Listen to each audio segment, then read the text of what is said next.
صلی اللہ علی محمد صلی اللہ علیہ وسلم۔ اعوذ باللہ السمیع العلیم من الشیطان الرجیم، بسم اللہ الرحمن الرحیم، والصلاة والسلام علی رسولہ الکریم۔ بخاری شریف کا باب مختلف کپڑوں میں نماز پڑھنے کے بارے میں جاری ہے، اور پچھلے باب میں جو ہم نے پڑھا تھا کہ ایک کپڑے یا دو کپڑوں میں نماز پڑھنے کے بارے میں، اور اس کے بارے میں مختلف حدیث ہم نے دیکھی تھی، اور یہ بات پیش نظر رکھنے کو کہا تھا، اور ابھی بھی پیش نظر رکھیں کہ اس دور کی حدیث ہے جبکہ صحابہ کرام رضی اللہ مجمعین ایک مشکل زندگی گزار رہے تھے، نبی کریم صلی اللہ علیہ وسلم بھی، اور غربت کا عالم تھا۔ غزوہ خندق سے پہلے تک کا جتنا وقت تھا، بلکہ اس کے کچھ عرصہ بعد تک بھی انتہائی غربت کا عالم تھا، اور اس میں جس طرح سے انہوں نے دین کی بنیادیں رکھی اور جیسے استقامت دین کے اندر دکھائی، وہ مثالی چیزیں ہیں جن کی مثال آج تک کوئی اور نہیں دے سکا۔ تو اس دور کی یہ حدیث ہیں، اور ان کو ہمیں اسی تناظر میں پڑھنا چاہیے، لیکن یہ سبق ہے قیامت تک کے لیے، اور یہ حالات کبھی بھی کسی پہ آ سکتے ہیں، اور دین جو ہے وہ بہت یعنی بہت شاندار دور میں نہیں آیا تھا کہ جب بہت عمارت ہو اور بہت ریل پیل ہو دین کی، دنیا کی، مال کی بہت آسانیاں ہوں، بلکہ اللہ تعالیٰ نے اپنے نبی صلی اللہ علیہ وسلم اور صحابہ کرام کو ایک مشکل دور میں پیدا کیا تاکہ کل کو کسی کے پاس یہ جواز نہ رہے کہ وہ تو بہت آسانیوں میں کام کر گئے اور ہم اس مشکل دور میں کیسے کریں۔ تو وہ انتہائی مشکل دور میں دین کا کام کر کے گئے، اور دین کو انہوں نے قائم و دائم رکھا، اور آج آسان دور ہے اس کے مقابلے میں۔ تو اسی دور کی حدیث ہیں، اور آج کا جو باب ہے یہ الصلاۃ فی ثوب الواحد ملتحفا بہ، کہ ایک کپڑے کے میں نماز پڑھنا، ایک کپڑے کو لپیٹے ہوئے نماز ادا کرنے کا بیان۔ جو لفظ ہے ملتحفاً، یہ ہم نے پچھلی دفعہ بھی پڑھا ہے، اور اس کا مطلب ہے لپیٹ لینا، اسی سے لحاف بھی نکلا ہے۔ تو ایک کپڑے کو لپیٹ کے نماز پڑھنے کے بارے میں کیا بیان ہے؟ امام زہری سے ایک بات روایت کرتے ہیں امام بخاری، قال الزہری فی حدیثہ، زہری اپنی روایت کردہ حدیث میں بیان کرتے ہیں الملتحف المتوشح، کہ ملتحف کے معنی متوشح کے ہیں، وہو المخالف بین طرفیہ علی عاتقیہ، اور متوشح کون ہے کہ اس شخص کو کہتے ہیں جو کپڑے کے دائیں کونے کو بائیں بغل سے نکال کر دائیں طرف، اور بائیں کونے کو دائیں بغل سے نکال کر بائیں کندھے پر ڈال لے، اور دونوں مونڈوں پر لپیٹنا بھی یہی ہے۔ ٹھیک ہے، بات سمجھ آ رہی ہے کہ کپڑا ایک ہی ہے، اب اس کپڑے کو کیسے لپیٹیں گے کہ کپڑے کو جسم کے گرد لپیٹا جائے گا، اور دایاں کونا جو ہے اس کو بائیں کندھے کے نیچے سے نکالا جائے گا اور پیچھے لایا جائے گا، کندھے کے اوپر ڈالا جائے گا، اور جو بایاں کونا ہے اس کو دائیں کندھے کی طرف اس کے دائیں بغل سے نکال کے اس کو کندھے پہ ڈالا جائے گا، اور اس کو کہتے ہیں المتوشح۔ تو التحاف ہے لپیٹنا، ملتحف و لپیٹنا، اور متوشح جو ہے اس کو اس طرح سے دونوں کندھوں پہ ڈال لینا، اور دونوں منڈوں پر لپیٹنا بھی یہی چیز ہے۔ وہ الاجتماع علی منکبیہ، منکبیہ کندھے کو کہتے ہیں، دونوں کندھوں پہ ڈال لینا بھی یہی چیز ہے۔ قال، وہ کہتے ہیں قالت ام ہانی، ام ہانی کہتی ہیں کہ التحف النبی صلی اللہ علیہ وسلم بثوب، کہ نبی کریم صلی اللہ علیہ وسلم نے ایک کپڑے کو لپیٹا، اپنے ارد گرد ایک کپڑا لپیٹا، وخالف بین طرفیہ علی عاتقیہ، اور پھر اس چادر کا بایاں کونا دائیں کندھے پر ڈال دیا، اور دایاں کونا جو تھا اس کو بائیں کندھے پر ڈال دیا، اور پیچھے سے گھرا لگائی، اور اس طرح آپ صلی اللہ علیہ وسلم نے ایک کپڑے میں نماز پڑھی۔ یہ حدیث ہم آگے پڑھیں گے۔ اچھا، مقصد اب کیا ہے کہ ایک کپڑے میں نماز پڑھیں گے تو اس کپڑے کو کیا کریں؟ اب پیچھے ہم نے پڑھا تھا کہ آپ صلی اللہ علیہ وسلم نے فرمایا تھا کہ اس کو کوئی چیز لگا کے جوڑ لیں، کانٹا لگا لیں، کوئی پن لگا لیں، بٹن لگا لیں، کوئی چیز لگا لیں، اس کو جوڑ لیں۔ لیکن اگر ایسی کوئی صورت نہیں ہے، اور دوسری بات یہ ہے کہ کپڑا اگر بڑا ہے تو بہتر طریقہ یہ ہے کہ اس سے کندھے جو ہیں وہ ڈھک لیے جائیں، اور اس کو کندھوں پہ بھی مخالف سمتوں سے ڈال کے کندھوں پر ڈال دیا جائے۔ تو حدیث میں مختلف الفاظ استعمال ہوئے ہیں، کہیں التحاف کا لفظ ہے، کہیں یہ توشی کا لفظ ہے، کہیں مخالف بین طرفین کہا گیا ہے، کہیں اشتمال علی المنکبین کے لفظ جو ہیں وہ استعمال کیے گئے ہیں۔ تو اصل میں یہ سب ایک ہی چیز ہیں کہ کپڑا لپیٹنے کا ذکر آیا ہے کہ اس طرح سے لپیٹ لیں، اس کو کندھوں کے اوپر ڈال لیں۔ تو مختلف یہ سمجھیں کہ یہ علامات ٹرمز ہیں جن کو ہم کہہ سکتے ہیں آج کی زبان میں، کہ ان کو استعمال کرتے ہوئے مختلف صورتیں ہیں کہ کپڑے کو اس طریقے سے لپیٹا جائے، تو اشتمال بھی ہے اور التحاف بھی ہے۔ اب حدیث یہاں پہ جو آ رہی ہے یہ حضرت عمر بن ابی سلمہ سے ہے، فرماتے ہیں ان النبی صلی اللہ علیہ وسلم صلی فی ثوب واحد قد خالف بین طرفیہ۔ حضرت عمر بن ابی سلمہ فرماتے ہیں کہ نبی کریم صلی اللہ علیہ وسلم نے ایک کپڑے میں اس طرح نماز پڑھی کہ اس کپڑے کا دایاں کنارہ بائیں کندھے پر اور بایاں کنارہ دائیں کندھے پر ڈال رکھا تھا۔ دیکھیں یہ ایک طریقہ ہے کہ سطر کو کس طرح سے ڈھک لیا جائے، کہ یوں اس کو مخالف سمتوں میں ڈال لیں کہ سطر بھی ڈھک جائے اور کچھ کپڑے کا حصہ جو ہے وہ اوپر بھی آ جائے۔ آگے بھی جو 2-3 حدیث ہیں وہی ہیں، بس میں ان کو حدیث کا صرف ان کو پڑھ دوں گی، اس کی تشریح کی ہمیں زیادہ ضرورت نہیں ہوگی۔ تو اگلی حدیث جو ہے یہ بھی حضرت ابی عمر بن سلمہ سے ہے، کہتے ہیں کہ انہ رائی النبی صلی اللہ علیہ وسلم یصلی فی ثوب واحد، کہ انہوں نے دیکھا، کہتے ہیں کہ میں نے دیکھا نبی کریم صلی اللہ علیہ وسلم کو ام سلمہ رضی اللہ تعالیٰ یعنی اپنے والدہ کے گھر میں یصلی فی ثوب واحد، کہ آپ ایک کپڑے میں نماز پڑھ رہے تھے، ایک چادر میں نماز پڑھ رہے تھے، فی بیت ام سلمہ قد القى طرفیہ علی عاتقیہ، اس طرح کہ دایاں کنارہ بائیں کندھے پر، بائیں کنارہ دائیں کندھے پر تھا۔ پھر اسی کے بعد ایک اور انہی سے حدیث روایت ہے، ان عمر بن ابی سلمہ اخبرہ قال رأیت رسول اللہ صلی اللہ علیہ وسلم، کہ رسول اللہ صلی اللہ علیہ وسلم یصلی فی ثوب واحد، کہ میں نے نبی کریم صلی اللہ علیہ وسلم کو ایک کپڑے میں نماز پڑھتے دیکھا، مشتملاً بہی، اب یہاں پہ جو لفظ ہے وہ مشتملاً آ گیا، ٹھیک ہے۔ تو فرمایا کہ ایک کپڑے میں ایک کپڑا لپیٹ کر نماز پڑھتے دیکھا، فی بیت ام سلمہ کے گھر میں، واضعاً طرفیہ علی عاتقیہ،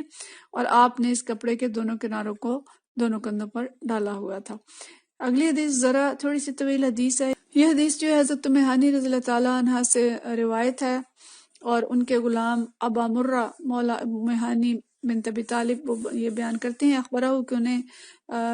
یہ خبر ملی انہ سمع ام ہانی بنت ابی طالب کے ام ہانی بنت ابی طالب رضی اللہ تعالیٰ عنہ کہتی ہیں تقول ذهبت الى رسول اللہ صلی اللہ علیہ وسلم عام الفتح، کہ جو فتح کا سال تھا جب مکہ فتح ہوا تو میں نبی کریم صلی اللہ علیہ وسلم کی طرف آئی، فوجدتہ یغتسل، تو میں نے دیکھا کہ آپ صلی اللہ علیہ وسلم غسل فرما رہے ہیں، وہ فاطمہ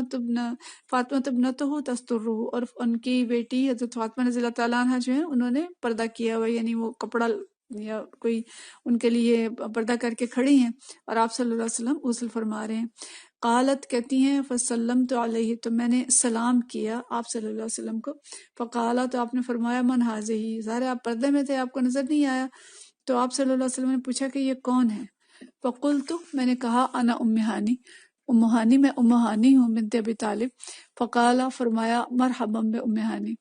کہ خوش آمدید اے ام ہانی، یعنی آپ صلی اللہ علیہ وسلم نے سلام کا جواب تو نہیں دیا لیکن ہلکا سا خوش آمدید انہیں کہہ دیا۔ فلما فرغ من غسلہ، جب آپ صلی اللہ علیہ وسلم غسل سے فارغ ہو گئے، قام فصلی 8 رکعات، تو آپ صلی اللہ علیہ وسلم کھڑے ہوئے اور آپ صلی اللہ علیہ وسلم نے 8 رکعت نماز پڑھائی، اور یہ چاشت کی نماز تھی، ملتحفاً فی ثوب واحد، ٹھیک ہے۔ پیچھے جو ہم نے لفظ پڑھا وہ اشتمال تھا، اور اس حدیث میں جو لفظ ہے وہ ملتحفاً ہے، اور اس لیے امام بخاری نے ان کی پہلے وضاحت کر دی کہ میں سمجھ آ جائے کہ ملتحفاً اور اشتمال اور یہ سب ہم معنی الفاظ ہیں، تھوڑا تھوڑا ان کے اندر فرق ہے۔ تو کہتی ہیں کہ ایک کپڑا تھا جو آپ صلی اللہ علیہ وسلم نے لپیٹ رکھا تھا، فلما انصرف، جب آپ صلی اللہ علیہ وسلم فارغ ہو گئے، قلت یا رسول اللہ صلی اللہ علیہ وسلم، میں نے کہا کہ یا رسول اللہ صلی اللہ علیہ وسلم، زعم ابن امی، کہ میری ماں کا بیٹا یعنی حضرت علی رضی اللہ تعالیٰ عنہ یعنی یہ دعویٰ کرتے ہیں انہ قاتل رجل قد اجرتہ، کہ میں نے جس شخص کو پناہ دی ہے اس کو یہ قتل کر دیں گے، اس کو وہ چھوڑیں گے نہیں۔ تو فتح مکہ کے موقع پر ہمیں یہ بات ذہن میں رکھنی چاہیے کہ کچھ لوگوں کو پناہ دی تھی، اور نبی کریم صلی اللہ علیہ وسلم نے جس کی پناہ کو چاہا اس کو برقرار رکھا۔ ویسے تو آپ نے اعلان کر دیا تھا کہ جو کوئی حضرت ابو سفیان کے گھر میں جائے گا اس کو پناہ ہے، اور یعنی کچھ لوگوں کا اعلان کر دیا تھا کہ جو ان گھروں میں داخل ہو جائے گا ان کو پناہ مل جائے گی اور ان کو قتل نہیں کیا جائے گا۔